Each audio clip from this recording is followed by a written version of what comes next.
जय हिंद, जय भारत। सशक्त श्रेष्ठ भारत मेरे यूट्यूब चैनल पर आपका स्वागत है। देश में दो विषयों पर विशेष चर्चा हो रही है, हरियाणा का चुनाव और वक्फ बोर्ड। हरियाणा में खाप पंचायत चलती हैं और खाप पंचायत के हर चौधरी को, हर नेता को, हर सामाजिक संगठन को यह मालूम है कि 65 साल तक कांग्रेस ने किसानों की क्या दुर्गति की, क्या बुरी दुर्दशा की। बुद्धिमान है हरियाणा के मतदाता, कांग्रेस उनको बेवकूफ समझती है, यह बात अलग है।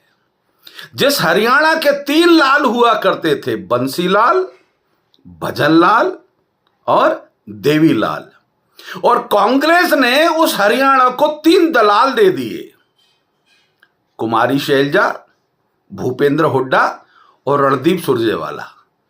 3 दलाल, एक सोनिया गांधी का है, एक राहुल गांधी का है और एक प्रियंका का।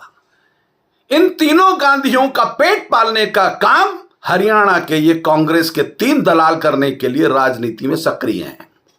और सत्ता में आकर 5 साल तक हरियाणा के गुर्जरों को, जाटों को, पंजाबियों को टुकड़ों में विभाजित करने की जो राजनीति कर रहे हैं, उनके ऊपर तांडव मचाने वाले हैं।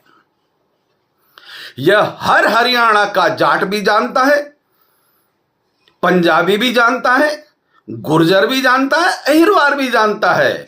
कांग्रेस आएगी, भ्रष्टाचार का इतिहास रचेगी, क्योंकि 10 साल के भूखे भेड़िए किसी भी प्रकार से हरियाणा को निचोड़ने में, खाने में, काटने में कसर नहीं छोड़ेंगे। जिस प्रकार से कांग्रेस को हिमाचल में वोट दिया गया, हिमाचल के एक मंत्री ने योगी की तारीफ की तो उसे दिल्ली बुलाकर हड़का दिया गया कि तुम किसी भी मंत्री की तारीफ नहीं करोगे, किसी मुख्यमंत्री के किए गए अच्छे कार्य की तुम तारीफ नहीं करोगे। यह है कांग्रेस की राजनीति। और इस राजनीति के मसीहा कौन है? इटालियन मैम, ईसाई मिशनरी की मुखिया और उसका बेटा, चाइना और पाकिस्तान का दलाल राहुल गांधी। हरियाणा के मतदाताओं, सोच लो, समझ लो, उसके बाद मतदान करना। भाग्य तुम्हारा तय होना है, तुम्हारे युवा बेटे बेटियों का भाग्य तय होना है। बस युवाओं को बता देना कि हरियाणा के 3 लाल हुआ करते थे और कांग्रेस ने वहां 3 दलाल पैदा कर दिए। देश के मुसलमानों को अब धीरे धीरे समझ में आने लगा है, वक्फ बोर्ड के नाम पर जिस प्रकार से मौलाना चिल्ला रहे हैं, मियां ओवैसी चिल्ला रहा है। जेपीसी की मीटिंग में मियां के मुंह में दही जमी होती है, वहां कुछ नहीं बोलते, वहां केवल हाथ जोड़ते हैं सरकार से कि सरकार मुझे अपने वक्फ बोर्ड में कहीं ना कहीं मेरा एक मेंबर रख लेना। और बाहर निकल कर क्या कहते हैं? शेर आ गया है। वक्फ बोर्ड के नाम पर गरीब मुसलमानों का शोषण करने वाले मुसलमानों के दलाल इन दिनों में भूखे भेड़ियों की तरफ बड़बड़ा रहे हैं, क्योंकि देश के गरीब मुसलमान को समझ में आ गया है कि मोदी सरकार हमारे हकों को उस वक्फ बोर्ड में शामिल करना चाहती है जिनको इन दलालों ने सालों से खाया है। आज ये बड़बड़ाने वाले कांग्रेस के इशारे पर जितने भी मुस्लिम संगठन सक्रिय हैं, ये सभी वक्फ बोर्ड की कमाई रबड़ी खाते रहे हैं। गरीब मुसलमान का इनने कभी भला करने की सोची ही नहीं। आज गरीब मुसलमान के हित की बात जब नरेंद्र मोदी की सरकार तय कर रही है तो इनको बड़ी दिक्कत हो रही है। ये उन्हें बरगलाने की कोशिश कर रहे हैं और गरीब मुसलमान किसी के बरगलाने में आ नहीं रहा। यह इनकी दिक्कत का कारण है, जिस कारण ये चिल्ला रहे हैं। मियां ओवैसी मुसलमानों, याद रखना, तुम्हारे सामने कितना भी भोड़ भोड़ा रहा हो, जितना भी चिल्ला चोट कर रहा हो, सरकार के आगे नतमस्तक है। बस वक्फ बोर्ड में मेरा एक मेंबर रख लेना, उसकी दलाली कर रहा है।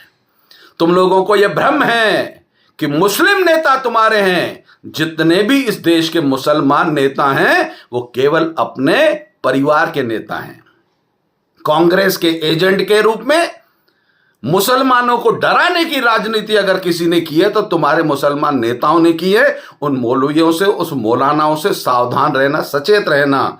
जिस इंसान ने तुम्हें वैक्सीन दी, जिस इंसान ने तुम्हें बिना जात पात देखे राशन दिया, जिस इंसान ने बिना तुम्हारी जात पात देखे तुम्हें मकान दिया, तुम्हें हर सुविधा दी। मोदी सरकार में जितना मुसलमान पढ़ा लिखा हुआ है उतना इतिहास में कभी नहीं हुआ। यह भी अपने पढ़े लिखे बुद्धिमान रिश्तेदारों से पूछ लेना। ये जितने भी कांग्रेस के और मुसलमान नेता आपको बरगलाने की कोशिश कर रहे हैं, इनके चक्कर में आना नहीं।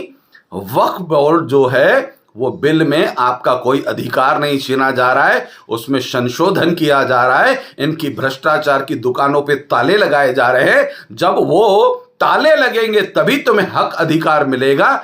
यह इनको रास नहीं आ रहा है, इसलिए तुम्हें बरगलाने की कोशिश कर रहे हैं। सरकार तुम्हारे हितों की रक्षा के लिए बिल में संशोधन करना चाह रही है और उस संशोधन तो होके रहेगा। ये जितना भी ओवैसी और तुम्हारे मोल्ला मौलाना जितने भी चिल्ला चोट कर रहे हैं, ये केवल दिखावट कर रहे हैं, सरकार से भीख मांग रहे हैं। बस हमारे किसी एक आध व्यक्ति को जो है उस कमेटी में शामिल कर लेना। अगर मियां ओवैसी को इतनी ही मुसलमानों की चिंता है तो जेपी से त्यागपत्र क्यों नहीं दे दिया?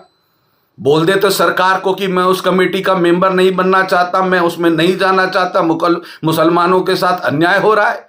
पर नहीं, वहां बैठकर अंदर सेटिंग करने की कोशिश कर रहा है ओवैसी। इसलिए मुसलमानों समझदार बनो और हरियाणा के जाटों से, पंजाबियों से, ठाकुरों से, ब्राह्मणों से सबसे प्रार्थना करता हूं, अपने हित में, परिवार के हित में मतदान करना और अपने उन 3 लालों को याद करना और कांग्रेस के 3 दलालों को याद करके मतदान करना। जो तुम्हारा मन करे उसको मतदान करना, पर याद रखना कि कांग्रेस ने 3 दलाल छोड़े हैं हरियाणा को खाने के लिए। जय हिंद, जय भारत।